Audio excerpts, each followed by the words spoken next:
Bonjour et bienvenue à vous. Je suis très heureuse d'être avec vous ce matin, cette matinée ensoleillée sous ce beau ciel bleu. Donc Brise d'été vous accompagne pendant 1 heure et ce matin nous commencerons d'abord à vous parler de protection, comment protéger vos yeux. Et Mohamed Ouezani, il est optométriste, il sera là ce matin pour nous donner tous les conseils à suivre. Et nous parlerons ensuite donc de produits naturels cosmétiques et ça sera Lilia Kebab.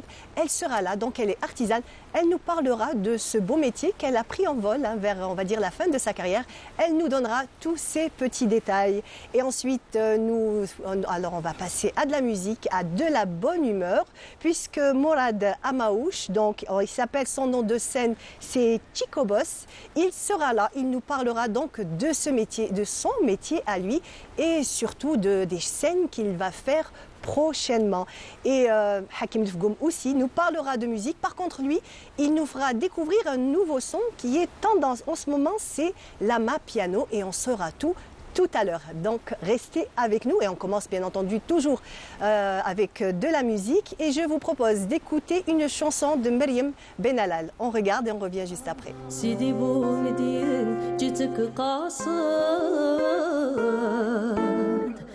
أجيني في المنام نبران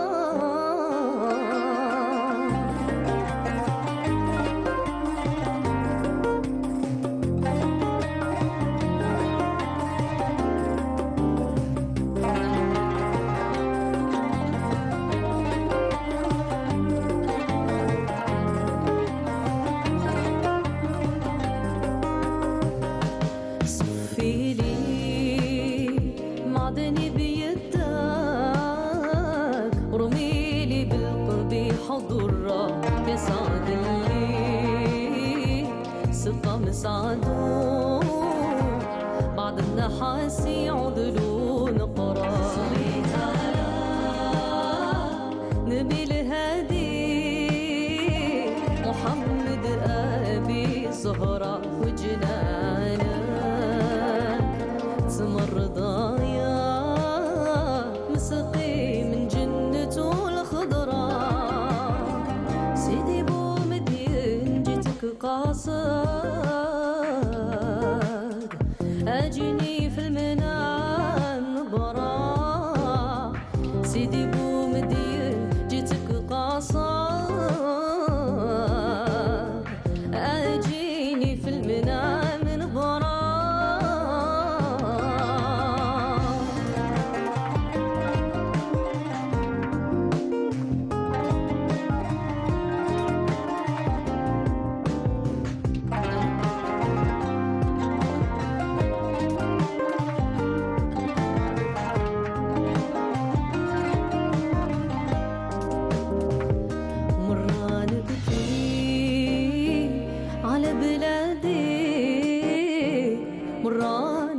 على الغربة مرة نبكي على ولادي مرة نبكي على الهجرة مرة نبكي على المدارة نطالب طالق المحاضرة ومرة نبكي على الجوامع أطالب الإمام يقرأ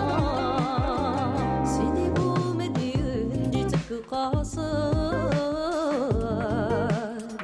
أجيني في المنام نبرا. Voilà, j'espère que vous avez apprécié cette musique et tout de suite j'ai le plaisir de recevoir Mohamed Ouezani. Mohamed Ouezani, bonjour. Bonjour, merci pour l'invitation au Canal Algérie, l'émission Brise d'été. Merci à toi d'être là ce matin avec nous. Et attends, on va donner exactement ta fonction. Donc tu es optométriste et aussi tu es enseignant à l'université d'Oran. Oui. En optométrie, en optique. En optique et optométrie à l'Institut des sciences de l'Université d'Oran. Alors dis-nous, donne-nous déjà juste un petit récapitulatif. C'est quoi exactement optométriste? Alors, optométrie, c'est mesure de la vision. C'est une spécialité de l'optique ophtalmique qui s'intéresse à tous les vices de réfraction de l'œil et à la protection de l'œil du soleil et des UV artificielle. Artificielle, très bien. C'est la saison, il fait très chaud, les températures sont extrêmes, le soleil, il y a des jours où il tape très fort et on a besoin, on parle très souvent donc de protection solaire, donc protéger sa peau et tout, la tête, mais on a un petit peu tendance à négliger et à oublier les yeux. Effectivement, on vit dans un pays très ensoleillé. On est en Nord-Afrique. Avec les altitudes, on vit dans un pays avec un taux d'indice d'UV très élevé. Le soleil, comme vous savez, il est à 150 millions de la Terre. C'est 150 millions de kilomètres de la Terre. C'est une distance très éloignée.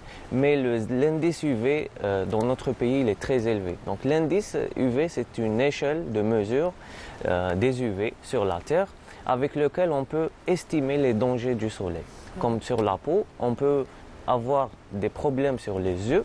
Donc ces UV sont dangereux aussi pour nos yeux. Et avant de parler des dangers, on va parler un petit peu sur les méthodes que l'œil dispose naturellement pour se protéger. Très bien. D'abord, nous avons les paupières. Donc, dès qu'il y a un éblouissement du soleil, il y a les yeux qui vont cligner spontanément et c'est un petit peu pour se protéger de ces éblouissements. Deuxièmement, nous avons un petit diaphragme à l'intérieur de l'œil qui est la pupille, qui va se rétrécir avec le soleil. Donc, le soir, elle va se dilater. Et on dit qu'elle est en mydriase, mais le jour, quand il fait jour ou quand il y a du soleil, cette pupille-là va se mettre en myosis, donc elle va se rétrécir. Et ça forme comme un moyen de protection pour l'œil. Un autre composant de l'œil qui est à l'intérieur de l'œil, qui est en plus postérieur, lui, il sert à filtrer les UV qui rentrent dans l'œil, qui est le cristallin. Cet cristallin va filtrer les UV et par conséquent, il va éviter le passage de ces UV vers la rétine. Maintenant, avec tous ces moyens naturels, on n'est pas très bien protégé. En fait, ça ne suffit plus. Ça ne suffit plus. Donc, il faut quand même protéger ses yeux avec des équipements qui sont les verres ou qui sont les lunettes de soleil. Pardon, donc un premier point qu'on doit rappeler très souvent, on a tous cette tendance à acheter par exemple, comme le disait tout à l'heure ma collègue, quand on rentre on s'achète un petit chapeau, une petite écharpe et on achète aussi les lunettes avec, donc qui sont on va dire assorties ou tendance ou les derniers modèles. Mais en fait c'est une erreur qu'on commet assez souvent. Exact, parce que pas toutes les lunettes sont protectrices contre le soleil. Il faut très bien savoir choisir ces lunettes, que ce soit par le client lui-même ou conseillé par un professionnel. D'abord, avant d'aller vers le choix des lunettes, je vais brièvement parler des dangers des lunettes ou des dangers qu'on peut avoir quand on n'est pas bien protégé du soleil. D'abord, on peut avoir des complications sur l'œil. On peut avoir des cataractes, par exemple. On peut avoir des photokératites. C'est des lésions cornéennes liées au soleil. On peut avoir aussi des lésions rétiniennes maculaires. Donc, la rétine, elle sera éblouie par cette lumière de soleil et par ces UV.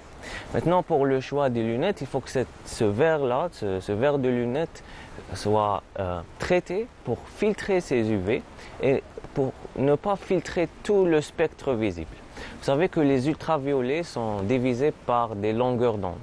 Et l'œil humain, il a besoin de certaines longueurs d'onde, mais d'autres longueurs d'onde sont nocives et c'est ces longueurs-là qu'on doit filtrer avec les lunettes. D'abord, les verres doivent être traités à 100% UV. On parle d'UVA et d'UVB. Voilà. Et l'UVC, c'est une partie des UV qui est filtrée par la couche d'ozone. Donc la lunette, elle n'a pas à le faire. Donc la nature a fait les choses pour elle. A fait les choses pour elle et la nature va filtrer cette partie des UV. Maintenant, on a des verres qui sont teintés, donc qui sont noirs ou grises ou avec des couleurs, mais qui laissent passer cette lumière. Ça veut dire que c'est des verres qui ne filtrent pas les UV. Ils vont juste réduire l'intensité lumineuse, mais ces UV-là vont quand même passer à l'intérieur de l'œil. Donc il faut faire très attention dans le choix. Il faut choisir des lunettes qui sont marquées à 100% UV ou aller voir un professionnel comme l'opticien lunetier qui est un professionnel agréé par le ministère de la Santé pour le choix de ces verres-là et pas forcément des verres de marque. On peut avoir des verres de protection solaire médicale avec des prix très abordables. Très abordable, très bien. Alors ce que je vous propose tout de suite, c'est de voir un sujet donc, où on a notre journaliste qui est sorti faire un reportage donc, pour voir comment se protéger des UV et c'est un sujet de Mejda Djahmoun. On regarde le sujet et on revient juste après.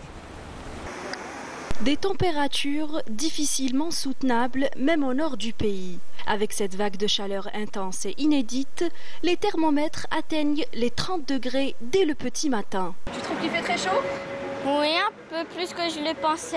Et dépasse les 45 degrés en milieu de journée. Même s'il est difficile de supporter ces températures, certains ne se plaignent pas. Je bois beaucoup d'eau, je garde le moral. Voilà. Et on se plaint de ne pas avoir de soleil, donc on en profite. Gardez le moral, c'est tout. C'est passager, hein, c'est une courte durée, la chaleur, c'est tout. Pour d'autres, il suffit d'avoir les bons réflexes pour faire face à cette chaleur écrasante. Je mets des vêtements en coton et je me protège la tête avec un chapeau ou une casquette. Et ensuite, je bois énormément d'eau et bien sûr les lunettes de soleil. On a le sac à dos isotherme aussi, avec le matériel qu'il faut. Les crèmes solaires, aussi les glaçons, pour garder au frais. Je me protège avec ma bavette, avec mon chapeau. Je bois beaucoup d'eau, je fais très attention à ma santé. Je sors en cas de nécessité, c'est tout. Certains se contentent d'une casquette et d'une bouteille d'eau bien fraîche. La casquette pour protéger la tête parce qu'il fait très chaud. Et on boit de l'eau. Vous aimez bien utiliser la crème solaire? Non, la crème, non. Mais les chapeaux et les casquettes à eux seuls ne suffisent pas pour protéger la peau des rayonnements ultraviolets émis par le soleil. L'application d'une crème solaire de bonne qualité est aussi recommandée par les dermatologues afin d'éviter les dommages. Le soleil, il faut savoir qu'à petite dose, c'est bénéfique pour la peau.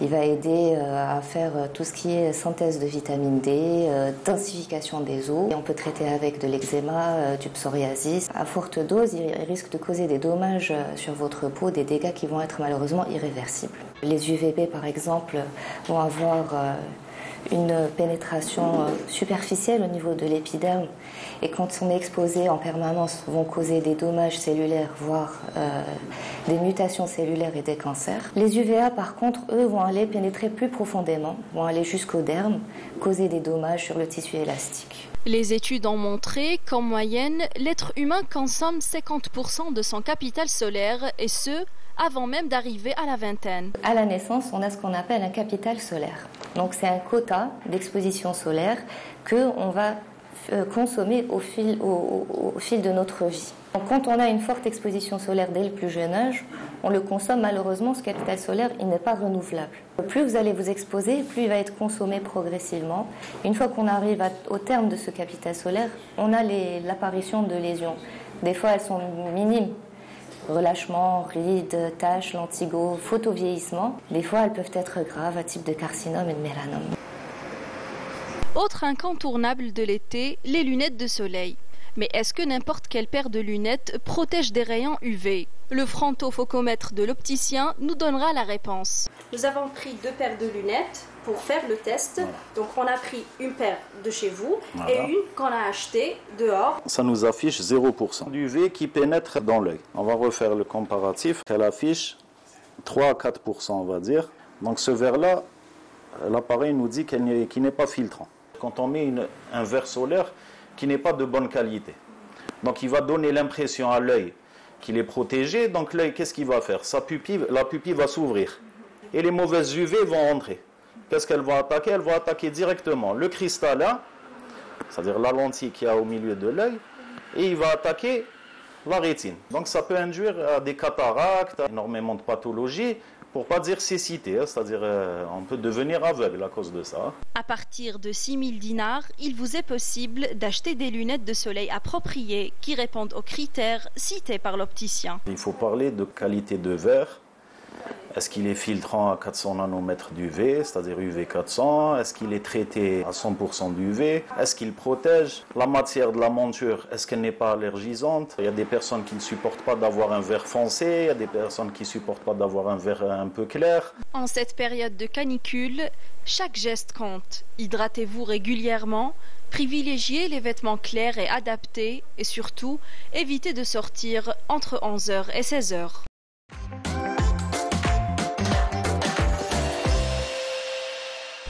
C'était un sujet de Mejda Djahmoun, comme on a pu le voir. Donc, elle s'est rendue auprès du grand public pour un petit peu savoir quelles sont les protections que chacun adopte. Mais moi, ce que je voulais savoir, c'est que est-ce que les enfants aussi doivent avoir des protections solaires?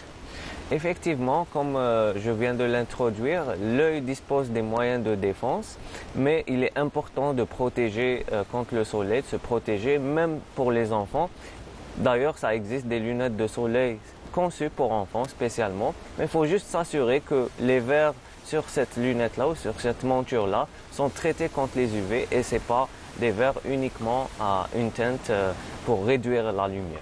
Ah, très bien. Donc il faut réellement aller chez des professionnels. Il ne faut absolument pas, on va dire, lésigner sur la dépense. Mais je pense qu'il y a quand même une fourchette de prix. Bon, il y a des plus chers, jusqu'à quand même à des prix raisonnables.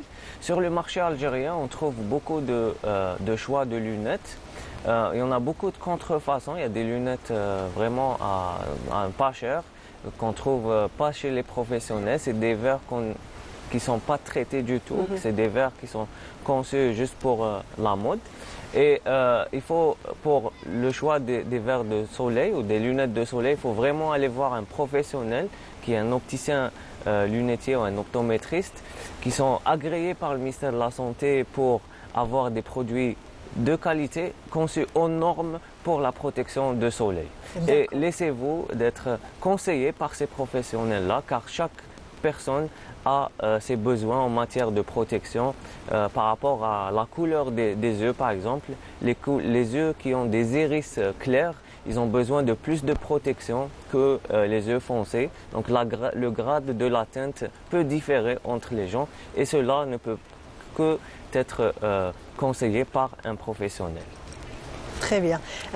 Encore un petit détail. Pour moi, je voudrais savoir, est-ce que quand ils sont comme ça de couleur claire, pour moi, les lunettes de protection, c'est systématiquement très foncé, très brun. Mais est-ce que quand elles sont comme ça claires, ça protège aussi? Alors, ça c'est un point très important car on peut avoir des verres, par exemple, polarisés. C'est des verres qu'on retrouve sur le marché. Les verres polarisés, c'est des verres qui sont conçus pour réduire la quantité de lumière, mais pas forcément pour filtrer les UV. Par contre, généralement, ces verres polarisés sont conçus sur des matériaux qui, eux, ces matériaux-là filtrent les UV. Donc, la couleur de la teinte n'a rien à voir avec cette protection. Il faut vraiment s'assurer que le matériau ou même ce verre-là, est-ce qu'il est à 100% UV ou c'est juste un verre polarisé ou un verre teinté. C'est bon à savoir. En tout cas, moi, une chose est sûre, c'est que ça ne me protégera pas du soleil. Je ne pourrais pas conduire avec des verres aussi clairs. On peut avoir aussi des teintes variables de 0 à 4. Tous les opticiens peuvent vous proposer des teintes de la plus foncée à la plus claire. Et est-ce que chacun a une sensibilité? Exact. Certains patients, surtout les patients qui ont des vices de réfraction, ça veut dire qui sont myopes, hypermétropes ou astigmates, ces gens-là peuvent avoir une sensibilité variable par rapport aux gens qui n'ont pas de vices de réfraction ou qui sont dites hémétropes. Très bien, très bien. En tout cas, merci beaucoup. Je vous en prie, merci pour l'invitation. C'était un plaisir de vous recevoir. J'espère que les téléspectateurs en a appris encore un peu plus. Et surtout, allez chez des professionnels. C'est le dernier conseil qu'on donne. Allez prendre vos lunettes solaires chez les professionnels. Chez les professionnels et faites attention à la contrefaçon. Très bien. Et protégez vos yeux contre le soleil. Super, merci beaucoup. En tout cas, merci d'avoir été parmi nous. Notre émission continue et là, je vous propose de suivre un sujet de Lamia Bedbouda. C'est une exposition de peinture à la galerie Aïcha Haddad. Très jeune, Sarah Bellahnech se passionne pour le dessin et le portrait au crayon en particulier. Depuis, elle a peaufiné cette passion pour nous offrir aujourd'hui une exposition regroupant une trentaine de toiles allant du portrait au paysage en passant par des natures mortes. Sarah Belhnej, docteur en pharmacie et titulaire de diplôme d'études médicales spécialisées, DEMS, en hémobiologie et transfusion sanguine. Et je suis artiste peintre autodidacte. Je m'intéresse au dessin depuis mon jeune âge. J'ai commencé à faire des portraits, des croquis de style depuis que j'étais petite. Et puis, il y a quelques années, j'ai commencé à m'intéresser à la peinture. Donc, j'ai touché à toutes sortes de peintures, en quelque sorte. J'ai essayé la peinture sur céramique, sur verre, la peinture acrylique. Et j'ai une préférence particulière pour la peinture à l'huile sur toile. Sarah Belhnej s'attelle à mettre en lumière le riche patrimoine matériel et immatériel de l'Algérie. Ruelles de la Casbah, paysages marins ou femmes portant des tenues traditionnelles. L'exposition a comme intitulé Nasamat al-Jazair, senteur d'Alger. Donc, j'essaie à travers cette exposition de promouvoir la beauté de notre patrimoine algérien ainsi que la beauté des tenues traditionnelles. J'essaie de mettre en valeur le hayek, khit al-rouh, le karako. Le bleu, une couleur omniprésente dans les œuvres de l'artiste. Parfois, c'est le bleu du ciel et parfois, c'est le bleu azur, chaud et vibrant, rappelant la beauté de la Méditerranée.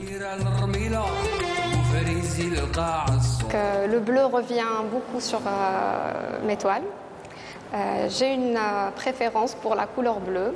Je m'inspire beaucoup de la beauté du ciel et de la mer d'Alger. Qui est caractérisée par un bleu particulier. D'ailleurs, ça revient beaucoup sur mes toiles. Une palette de couleurs étincelante et lumineuse. Sarah s'inspire des maîtres de jeu d'ombre et de lumière comme Étienne Diné, Houssine Ziani ou le peintre russe Vladimir Volkov. Je m'inspire beaucoup dans mes toiles de l'artiste peintre russe Vladimir Volkov, qui maîtrise parfaitement la lumière dans ses toiles et le choix des couleurs. Donc, ces toiles sont très étincelantes. Donc, j'ai fait quelques reproductions de ces toiles qui m'ont beaucoup aidé aussi à maîtriser l'ombre et la lumière. La peinture pour moi c'est de l'évasion. C'est une passion qui me permet de me distraire, de me déstresser, de sortir un peu de la pression du travail et de la pression du quotidien en quelque sorte. Donc voilà, c'est un sport pour moi. Nasamat al-Jazair, une exposition qui met la beauté de l'Algérie en toile, à ne rater sous aucun prétexte.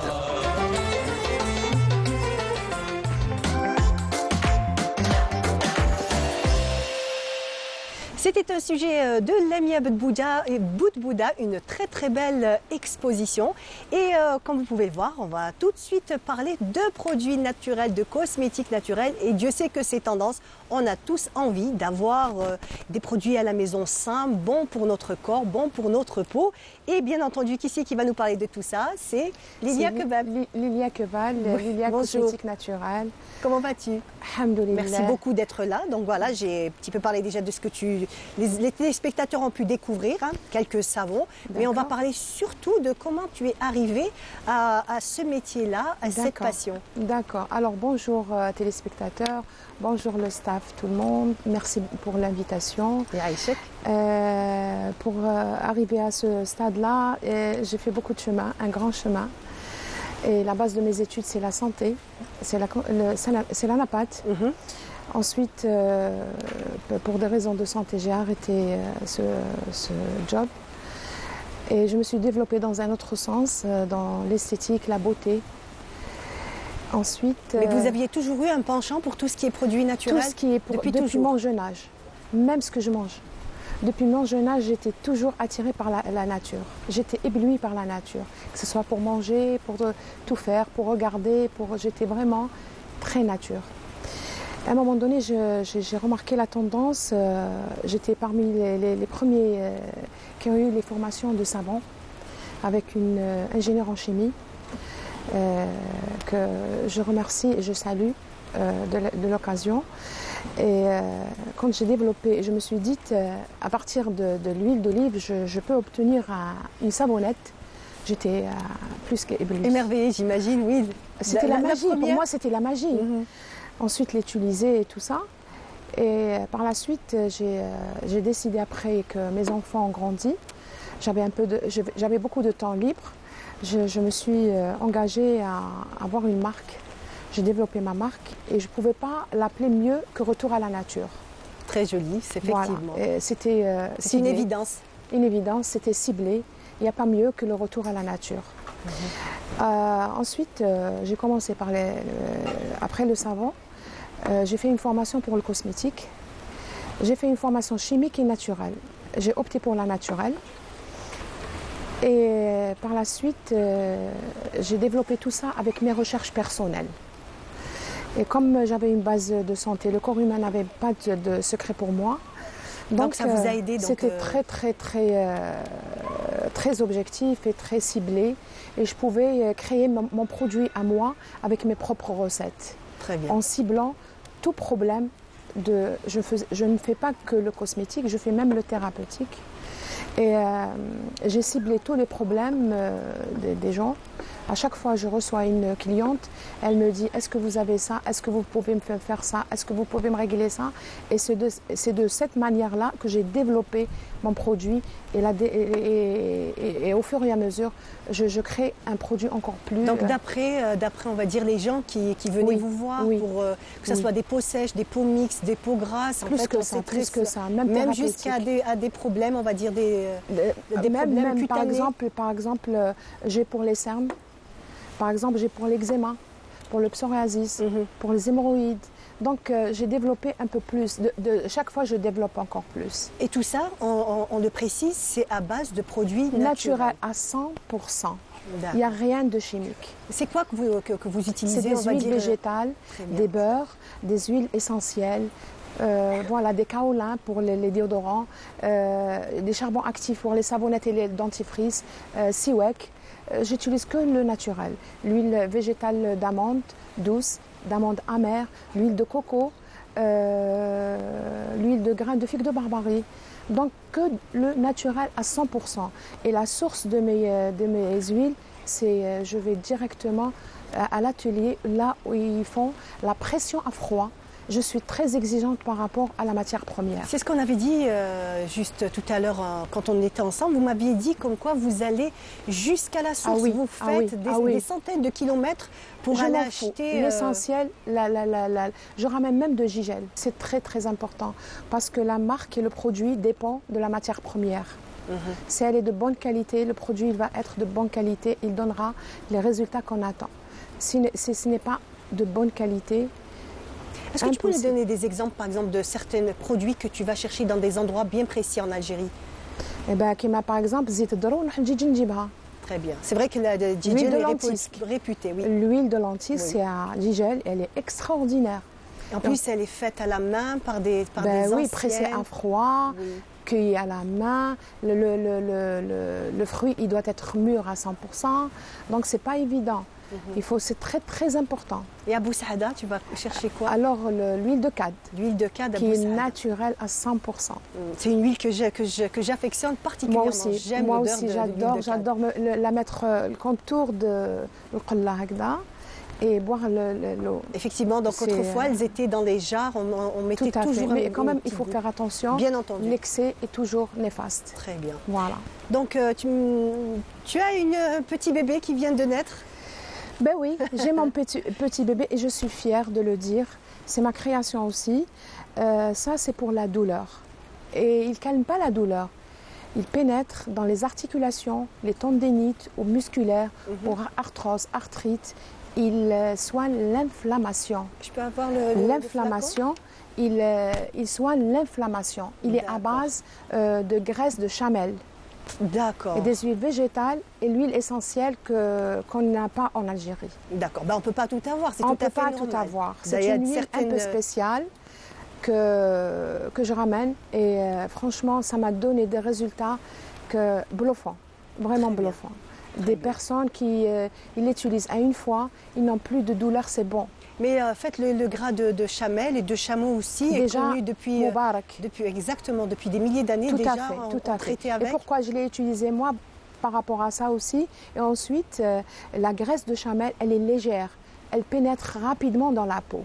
C'est pas comme la graisse de bœuf ou la graisse de mouton. Qui est plus dense. Elle est plus dense et elle reste sur la surface. Par contre, celle-là, elle pénètre rapidement. D'accord. Voilà. Donc, moi, je vais utiliser un peu. Bien sûr, bien sûr. On va voir la texture. Voilà.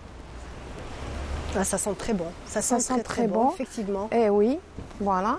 Et ça pénètre rapidement. Effectivement, elle est entièrement pénétrée. Tout à fait. Et en fait, il n'y a pas cette sensation de gras ou non, ça, non, ça du tout. Et en plus, l'utilisation, je donne à chaque produit. Quand je crée un produit, je donne l'utilisation personnalisée. Très bien. Pour profiter du produit à 100% pour qu'il ne s'évaporise pas ou bien dans les bandages ou là autre chose.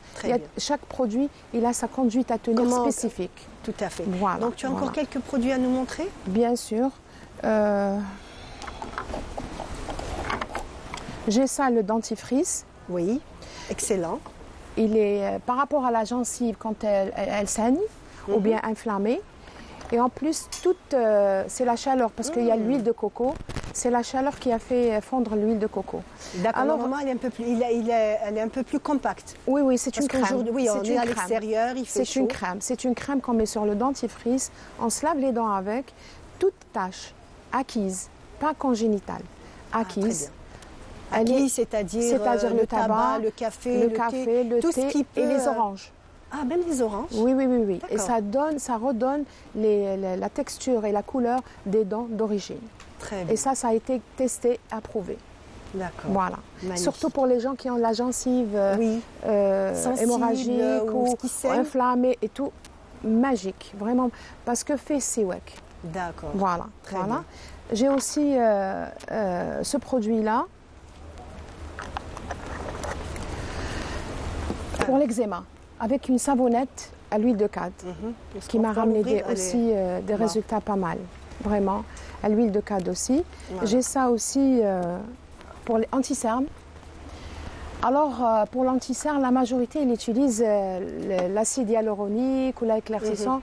Mais comme moi, le corps humain n'a pas de secret pour moi, j'ai utilisé autre chose par rapport aux cernes, comment les cernes se forment et pourquoi ils sont là. Très bien. Et quand كما نقولوا بالعربية إذا عرف السبب بطل العجب. Exactement. Voilà. Et ça donne des résultats, Allah يبارك. Voilà. Super. En tout cas, vraiment, c'est magnifique ce que vous faites. D'accord, merci. Merci beaucoup. C'est moi. On vous souhaite une bonne continuation. Merci beaucoup. Et quand vous aurez de la nouveauté, on sera très Avec heureuse plaisir. de vous recevoir. Merci Avec beaucoup. plaisir. Merci à vous. Merci à tout le staff. Merci pour l'invitation et pour toute personne qui a l'émission. Super, bonne continuation. Merci beaucoup, merci à vous. On continue, donc l'émission continue. Je vous propose d'écouter une chanson de Manel Gharbi.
J'espère que vous avez apprécié. Moi, personnellement, j'ai vraiment apprécié. Et pendant ce temps-là, qui m'a rejoint, j'ai le plaisir de recevoir Hakim Dfgoum.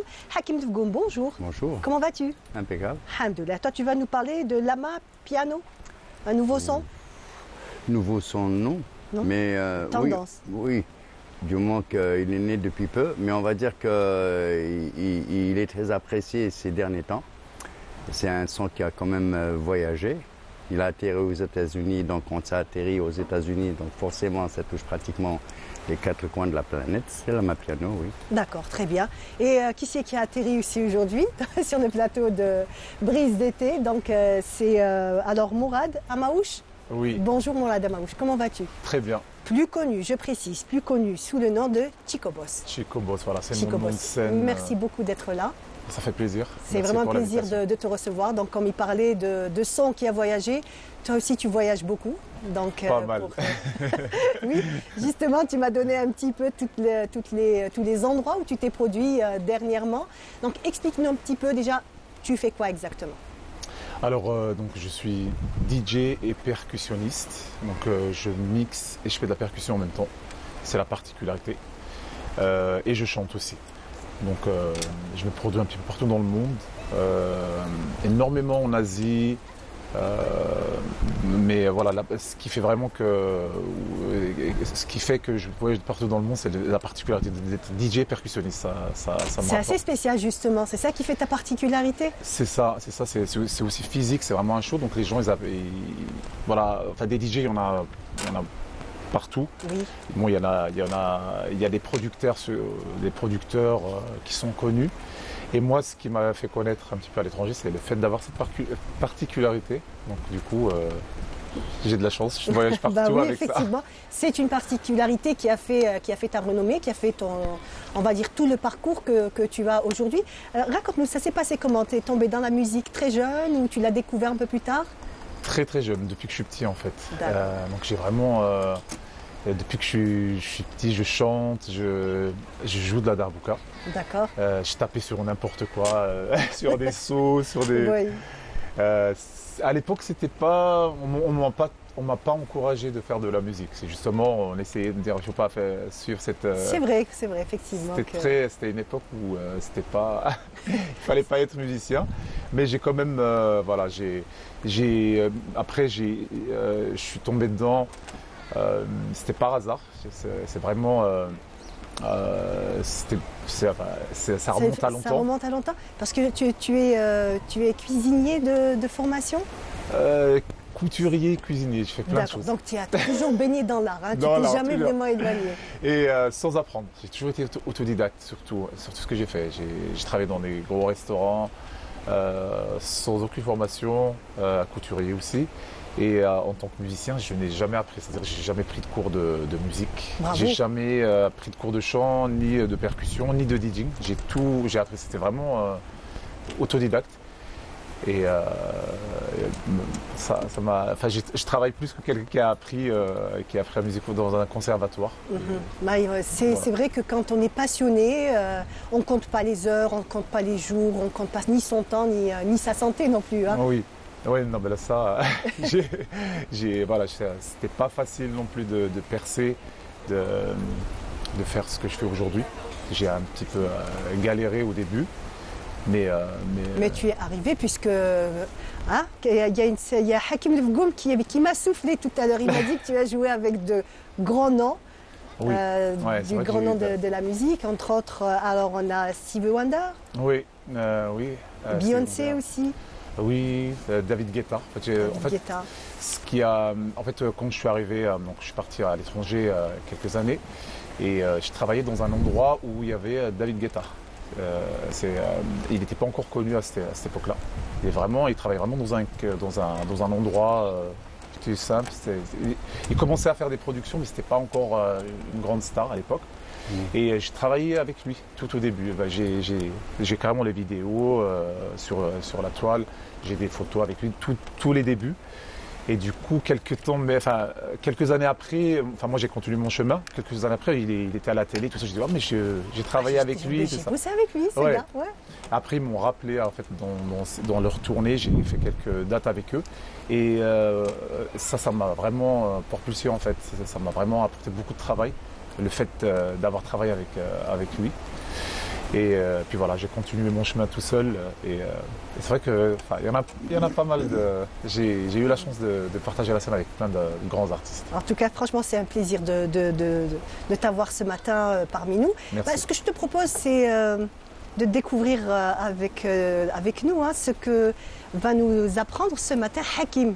Alors, de faire découvrir, non, puisque j'imagine qu'il connaît déjà. Moi, c'est moi qui ne connais pas grand-chose. Il connaît, d'autant plus que on va peut-être le découvrir tout à l'heure. Il est dans un son afro-latino house, voilà, à peu près.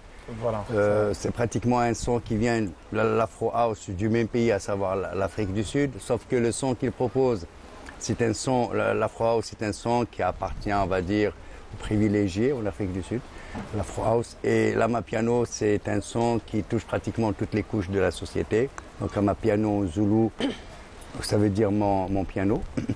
Donc c'est un son qui est sorti, si ma mémoire ne me fait pas de défaut, qui a vu le jour il y a 3, 4, 5 ans maximum. Ça avait des difficultés à démarrer, mais il aura fallu qu'un jour il débarque en France, l'Angleterre, les États-Unis. C'est vrai que c'est vraiment tendance actuelle. Actuellement, c'est vraiment que ça, quoi.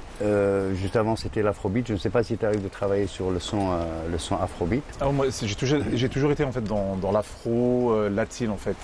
Après le afro, ça touche tout systématiquement, on touche au latino. Voilà. Systématiquement, on va vers là. Oriental aussi, tous les sons afrobeat, il y a beaucoup d'oriental, d'influence orientale. Donc ce que j'apprécie personnellement chez Co, que j'ai découvert grâce à Canal Algérie.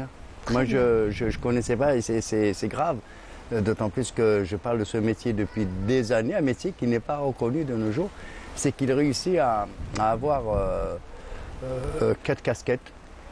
Parce qu'aujourd'hui, un DJ accompagné d'un musicien, c'est devenu à la mode chez nous. Donc on a des saxophonistes, on a des percussionnistes, on a même des guitaristes. Lui, au fait, il est le DJ, il est le musicien et il est aussi le chanteur. Au fait, c'est un ambianceur quelque part. Donc c'est une dorée rare. Je ne sais pas s'il le sait, mais sûrement il doit le savoir. Donc c'est un côté honnêtement qui m'impressionne puisque c'est un métier que j'ai exercé pendant 25 ans. Je ne suis pas aussi performant, mais à mon époque, j'étais quand même performant. Je suis plus un mixeur. Donc actuellement, l'amapiano, il envahit le beatport. Et le beatport, c'est une plateforme musicale que les grosses boîtes de production ont à l'œil dès qu'ils repèrent un morceau. C'est des boîtes de production, des labels très, très célèbres et très connus. Et actuellement, pratiquement, tous les DJ travaillent sur le son amapiano, dominé par des DJs. D'accord. Je ne sais pas si tu connais le DBN Gogo, qui est actuellement la DJ la plus plafonnée, la plus cotée. Il y a de plus en plus de filles DJ maintenant. Voilà. Et la particularité de ce son, c'est qu'il n'y a pas de caisse claire. Très bien. Dans tous les morceaux, il y a une caisse claire, lui il le sait. Mais dans l'amapiano, il n'y a pas de caisse claire, c'est la basse. C'est la basse qui fait... Et pourtant, ce sont des instruments qui marchent dans les groupes, dans les compositions musicales. Il y a toujours... il faut la caisse claire. Mais il n'y a aucun son qui peut s'en passer de la caisse claire. Mais dans le son amapiano, il n'y a pas de caisse claire. Très bien. Donc on aura peut-être le temps d'écouter un morceau tout à l'heure que je te propose. Tu verras que ça swing. Au début, ça ne sonne pas bien dans la tête. Mais au fil des secondes, ça nous envahit et ça nous fait rappeler, parce que chez nous, qu'on le veuille ou non, qu'on l'admette ou non, qu'on l'accepte ou non, on a aussi ce phénomène, c'est le rail, d'accord ? La tendance rail, c'est toutes les couches de la société qui écoutent le rail. Oui. C'est un phénomène qui a touché pratiquement tous les Algériens, où qu'on soit, au sud, au nord, à l'est ou à l'ouest. Ce phénomène amapiano, lui par contre, il commence à envahir le monde.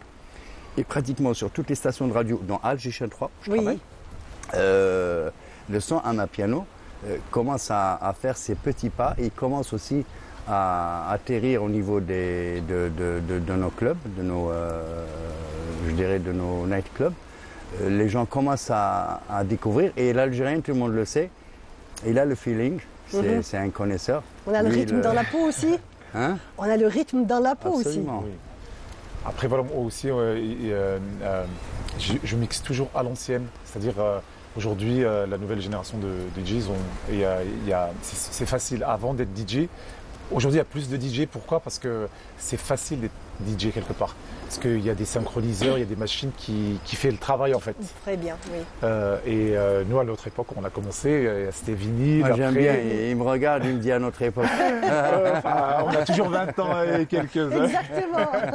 On a Écoute, 20 ans. la musique n'a pas de frontières, n'a pas Je lui d'âge, avais dit n'a pas tout de à l'heure, limite. je le croisais et je dis, moi je préfère les Technics 1210. Oui. Le vinyle, j'aime le toucher. Je ne sais pas si tu as eu l'occasion Oui, de bien sûr, travailler j'ai commencé avec le vinyle.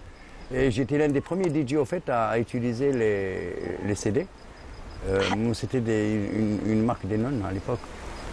Puis c'est arrivé avec les toutes récentes qui, comme il Ils sont beaucoup plus performantes, j'imagine. Ben, toi, tu peux le faire. Hein. Ah, tu mets d'accord. un truc, ça te repère Ok. le battement et c'est Voilà, bon. aujourd'hui, Très en bien. fait, D'accord. en gros, tout le monde. Il y en a. Pour ceux qui aiment, c'est assez facile de faire ça. C'est facile. Après, c'est facile avec les machines. Mais après, il faut avoir aussi la culture musicale. Tout à fait. Il faut savoir faire danser les gens, tenir une piste pendant Oui. des heures, parce que dans une soirée, ça dure 4-5 heures.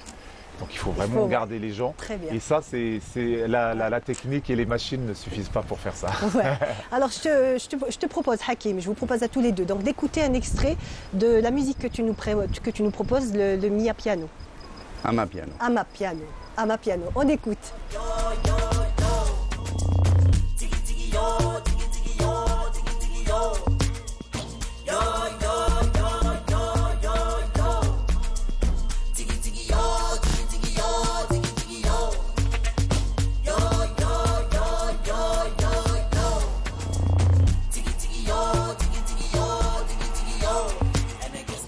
Voilà, l'Ama Piano, c'est vrai que ça fait bouger. Hein. Moi, personnellement, ça me parle. Ah oui. Et lui, il comprend ma douleur de toute façon. Moi, ça m'a parlé dès que ça fait un moment que je mixe ce style aussi.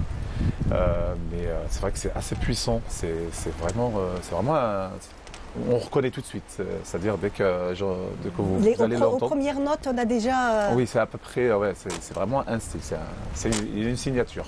Chico Boss, tu t'es produit il n'y a pas longtemps, donc à Annaba, dans un grand hôtel à Annaba. Oui, il n'y a pas longtemps. Il y a le 3 août dernier. Et c'est la deuxième fois. Je l'ai fait l'année dernière. C'était la folie. Et d'ailleurs, c'était élu la meilleure soirée parce qu'en fait, il y a eu toutes les semaines un DJ qui est venu. Et du coup, il y a eu un sondage en fait. Et j'étais élu la meilleure soirée de l'été dernier. Alors, c'est magnifique. Du coup, cette année, pareil, il y a eu beaucoup de monde. Et une ambiance de folie. J'adore cette ville d'ailleurs. J'adore Annaba. Et j'adore le public algérien en général parce qu'ils ont vraiment envie de faire la fête. Ils se donnent vraiment. Depuis tout. En fait, c'est vraiment une caractéristique des Algériens. On adore faire la fête, on adore danser. Oui. C'est vraiment, on va dire, dans notre culture, dans notre tradition, cette espèce de joie qu'on aime partager aussi. Exactement. C'est vrai, ils se lâchent vraiment à 100%. C'est tout vraiment, à fait. Ils s'amusent. Et ça, c'est vraiment quelque chose que je retrouve ici en Algérie, que j'ai perdu un petit peu ailleurs. J'ai l'impression qu'ailleurs, les gens ils sont un peu blasés, ils ont un peu tout vu, donc du coup, ils n'ont pas la même énergie. C'est méditerranéen. C'est méditerranéen aussi. Alors, moi, ce que je vous propose, c'est de te voir. Donc, je vais te demander de te déplacer, donc d'aller nous faire découvrir. Vous allez voir, vous ne serez absolument pas déçus. Moi, je vous le dis au contraire, je pense que vous allez vous lever de vos chaises. En tout cas, Chico Boss, je te dis merci beaucoup. Merci beaucoup donc, de m'avoir invité. Merci vraiment d'être venu. Ce fut un plaisir de te recevoir. Merci beaucoup pour l'invitation. Merci Hakim, merci aussi de nous avoir fait découvrir l'Ama Piano. Merci beaucoup Hakim. Voilà. Et merci Hakim aussi pour les encouragements. Et puis, moi je découvre, Merci. Super. En tout cas, merci beaucoup. On arrive à la fin de cette émission, mais restez avec nous puisqu'on se quitte en musique avec Chico Boss. Merci.